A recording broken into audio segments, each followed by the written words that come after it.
Hi, my name is Ashlee. I am 29 years old. I am located in Ocala, Florida, and I was diagnosed with stage 4 Burkitt Lymphoma on July 9th of 2024. I have two small children, ages 11 and 4. My 4-year-old is about to turn 5 in a few weeks. I was 28 when I got diagnosed, so I just turned 29 in December. Just recently graduated with my master's degree. It's actually been a year now. So I have been in the human resources field for 8 years, and also did bodybuilding before being diagnosed. I was having symptoms, but I didn't know I was having symptoms. So some abdominal pain, which I was used to. So I suffered from ovarian cyst and heavy periods. And so I had gotten an IUD before, after my son, I got an IUD placed to kind of help with some of those symptoms. When an IUD is placed, you usually heavy bleed for a long period of time, and it's kind of painful. So I was still experiencing abdominal pain from that, and it was several years. So my son is 4, so I got that place like a year after he was born. So I'd had it for a few years, still having pain, like light bleeding, and the doctor said totally normal for you to be experiencing this with an IUD. Some people totally don't bleed, and then some people just kind of continuously bleed. So abdominal pain. I was in bodybuilding, so I'm a two-time nationally qualified bodybuilder. So I was prepping for a show. I was about 8 weeks away from stepping on stage to a pro qualifying show to get my pro bodybuilding card.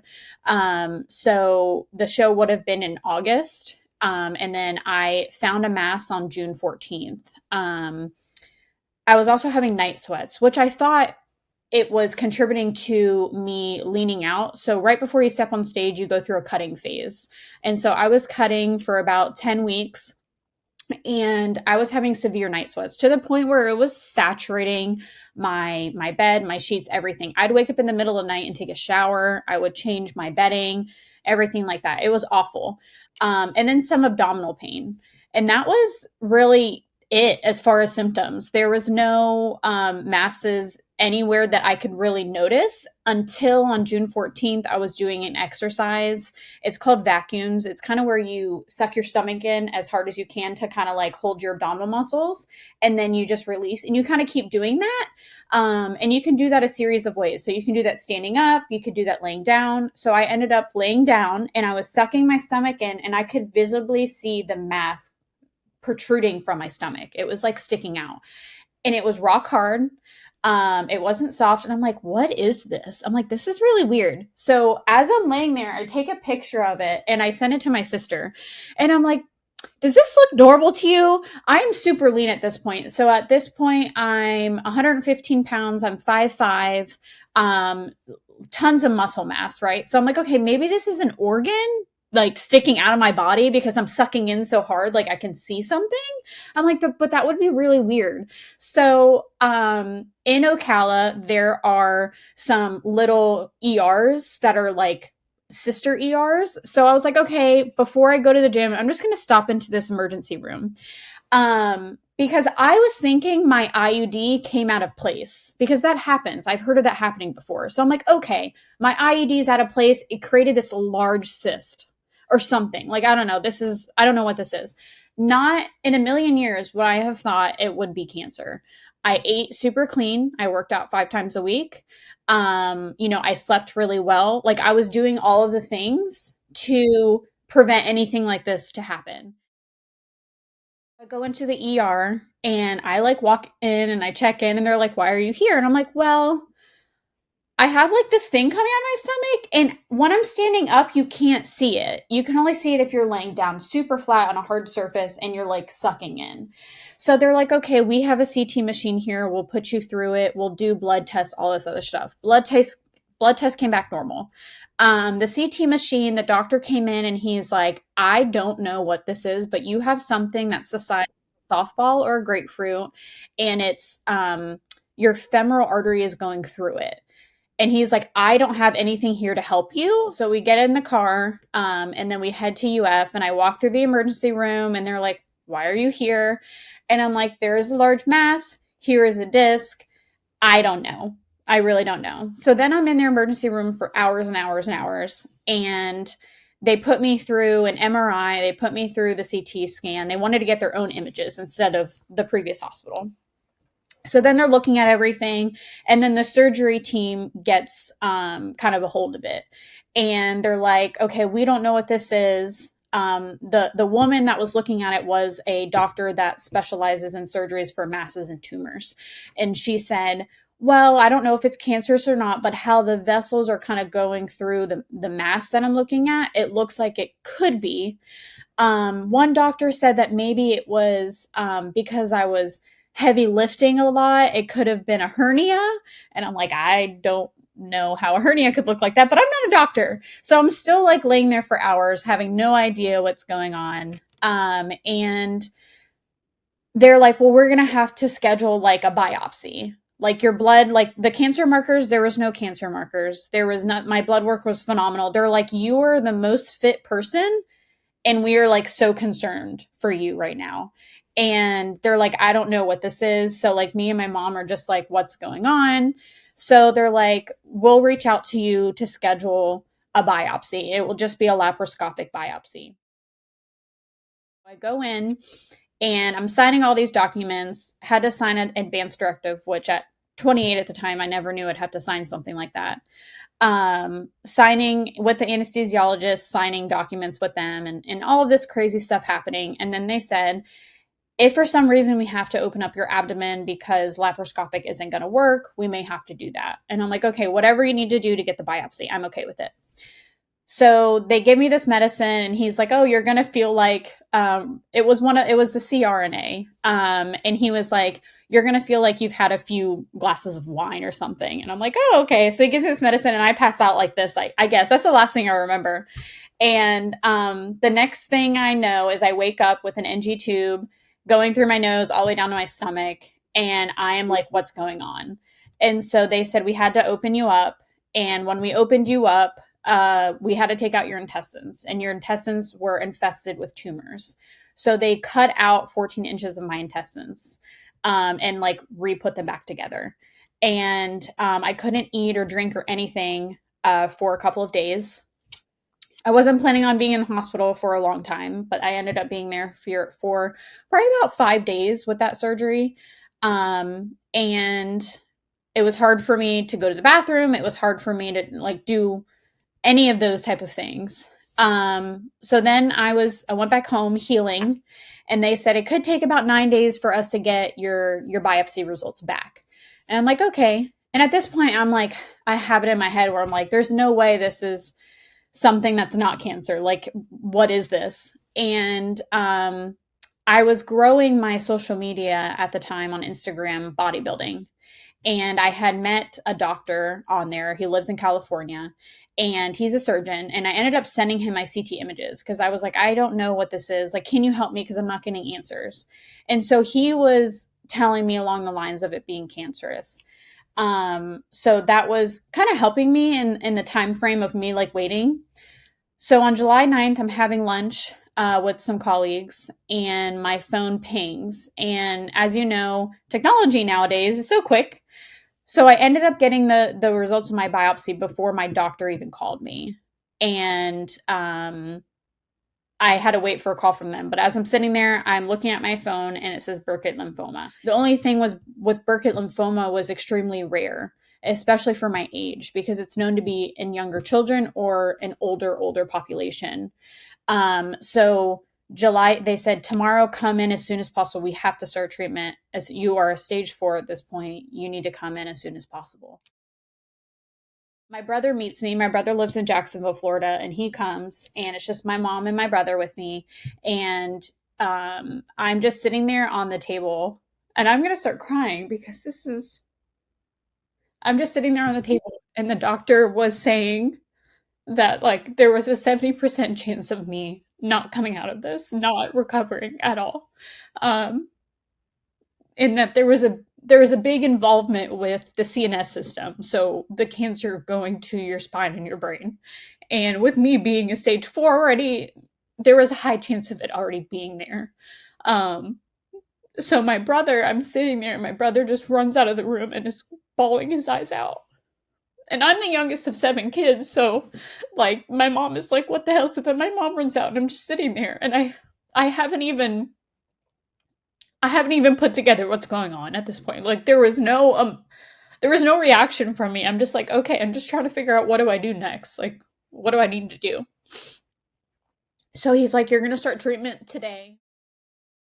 My rounds were going to be for a 5 days continuous drip every 3 weeks. I got my port in July 11th, and then the next day I started treatment on July 12th. The first part of the treatment was going to be a spinal tap. They had to take the fluid out to make sure there was no cancer in it, and while they were in there, they were going to put the chemo in. So they did a spinal tap, and then they put chemo in. So I had to wait for the results to see if I had cancer in my spine and in my brain yet. And then I started treatment. So one of the medicines that I was given, I didn't know I was allergic to. So when you get chemo, they give you, especially for a first time person getting chemo, the nurses sit with you for the first 15 minutes of every kind of medicine they give you to ensure there's no reactions. At this point, my daughter, who at the time was 10, my mom was there, and my brother was there. And they do the first medicine, and I stopped breathing. And my mom is like, I was coughing at first, trying to catch my breath. And my mom is like, "What are you doing? Why are you doing that?" And then the nurses like are like running to the bed, and my daughter just starts bawling. She runs out of the room. My brother chases her out of the room. It was a really hard time for my daughter to see something like that. There were times that I got nauseous. There were times that I felt like really dizzy. So I came home after my first treatment, and it had been just a few days. And they had told me if anything ever happens, like if any side effects happen or whatever, you need to come to us right away. And I was like, okay. And that was like fever, like you can't be around anybody sick, like your immune system is, you don't have one anymore. And so it was, and I'm still healing from the surgery, and I'm also healing from a spinal tap at this point. And then my first round of chemo. So I'm in bed. I'm still working full time, doing what I can for work. And I'm laying in bed. It's like 4 in the morning, and I was in a lot of pain. I got up and I went to the bathroom to go get pain medicine. And I came back and I tried to take the pain medicine, and I just passed out. And I was on the floor, and I had a friend staying on the couch. And so he had come through the bedroom and noticed me laying on the floor. Called my mom right away. We called the on-call doctor for UF, and they said to come in right away. So at that point, they did another scan, and they found a blood clot in my kidney. So then they had to give me like immediate blood thinners at that point, and then they had to give me an oral blood thinner as well after that. Um, and then I did my second treatment, my third treatment, but I did a total of 6 treatments. I don't think my diagnosis hit me until after my last treatment. Like everything hit me. It was like survival mode during my treatments, and I was trying to put on this front, I guess you'd say, for my kids that I'm okay. So like I moved my treatments around to make sure that I was there for my daughter's first day of school and to walk her to meet her teacher. Um, I didn't want to miss a moment. I was already missing the 5 days, and then every 3 weeks. And then when I would come back from chemo, I was like so weak and tired, and I had to be in bed. So I was already missing all of that. And I had my daughter at a young age, and she has grown up with me. So to see her mom go through something like this, especially my daughter, because she understood cancer more, um, it was hard for her. For my son, he just knew mommy was sick. That was kind of how I told him. And my daughter just always asked the question, why? Why you, mom? You go to the gym every day. You eat so healthy. Like you don't even eat a cookie. Like you're so healthy. And I told her that I think the reason why I got what I got was because it had to go to somebody, and because of the condition of my body, it chose me. And it was like, you're able to beat this rather than somebody else. And that was something my oncology doctor told me. He told me that you are in such good condition, that even though your chances of not getting through this are high, um, with the condition that your body is in, I think you'll be okay, is what he told me. The entire time I was getting treatments, I was working full time. I was working from the hospital. My career meant a lot to me. I started college at 16. I had my master's degree. Like, I was very successful. So it was like I didn't want to be treated differently because I had cancer, and that meant a lot to me. So I tried to go back to the gym like between treatments, and my body was like, no, you're not doing this. Like, you need to stop. And I think the cancer was like almost a realization, like, you need to slow down, and like you need to like pause. Because I was always going so fast all the time. So now I'm on a sabbatical. After all my treatments, I'm not working anymore. I'm kind of on a sabbatical and just enjoying life and my kids, and going to all of their events and not missing anything. Right now, I'm going through medical menopause. So, being a woman and going through chemo at my age, I'm 29, so I'm still pretty young. The chemo kind of destroys all of your reproductive organs and things like that. So, the doctor said that there is a 50% chance of it even coming back. So, I haven't had any menstrual cycle I had lost my menstrual cycle when I was competing for bodybuilding. So I haven't had it in almost, I don't know, 8, 9 months anyways. But now it's like hitting me, and I didn't want any more kids. Like, I'm good with my daughter and my son. But it's just the fact that this disease took it from me, and now I can't do it again. Like I said, I went through a divorce, and now I'm single, and I'm going through this. How is a future partner going to view me now that I had gone through a disease, or I don't have hair? Like, it's not like I'm trying to go date or anything like that, but it's just the point of just like, okay, well, will somebody view me as like, oh, she may get sick again, I'm not even going to like try to be with somebody like that, or something like that. So there's all these thoughts now, especially of it coming back, is really hard. um I went to my last doctor's appointment was in December. So now going forward, what will happen is I will go every 3 months to do blood work, and then every 6 weeks to do CT scans. I often question myself, why? Like, why me? Why did this happen to me? Like, I did all of the things. And it could happen to anyone. And like, I think we really need to humanize that. Like, it could happen to anyone. It doesn't matter. Like, it doesn't discriminate like who you are. It could affect anybody at any age. Um, this type of cancer is not hereditary. It's not something that I did to make it happen. It's a mutation of a certain chromosome in the body, and it just happened to do it, is what I was told. Because every time I go see my doctor, I'm like, are you sure? Like, there had to be something. Like, how do I prevent this? Like, there had to be something I did. Like, was it a high level of stress? Was my body under too much stress from like being like bodybuilding? Was it something I was eating? Was I eating too clean? Is that even a thing? Like, my main meals were grilled chicken, rice, broccoli, um, almond milk. Like, I was just like staying away from all the things that they tell you to stay away from, and eating like all the superfoods and everything, and taking my vitamins. There wasn't anything that I took that was like cancerous or is known to cause cancer. And he said there is nothing that you could do to prevent it coming back. I'm like, he said, if it comes back, it comes back. There's nothing. And that's something that I'm having a hard time still wrapping my head around. Right before my diagnosis, and even me going to the hospital, I didn't have a good relationship with my mom. And it was just differences. It wasn't anything like I was 28, and maybe I'm still young. And so sometimes you just have, not like a disconnect.